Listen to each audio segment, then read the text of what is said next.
নাকি ভাতা দেবে।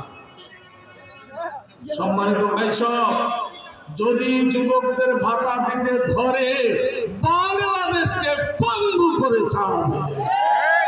আপনার চারটে ছেলে একটাও কাজ করে না, পয়সা দেয় না, খায়া বেড়ায়, ওই ছেলে আর ভালো থাকবে না। ওই ছেলে খারাপ কাজের সঙ্গে জড়িত হবে, শরীরটা নষ্ট করবে। এই জন্য প্রিয় ভাই সব, ভাতা নয়, বাংলাদেশ জামাত ইসলামী ওই 4 কোটি যুবকের মস্তককে উঁচু করতে চায়। বাংলাদেশ বিশ্বের মুখে উঁচু করে দাঁড়াবার জন্য ওই 4 কোটি বেকার যুবকের হাতে কাজ দিতে চায়। আমরা যুবকদেরকে কাজ দিয়ে সম্মানিত করব।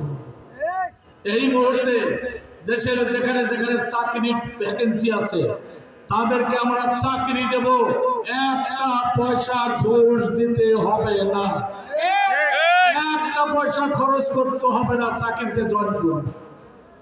সম্মানিত ভাই, এখানে তো এমপি ছিল না, কোন এমপি পয়সা ছাড়া চাকরি দিচ্ছে?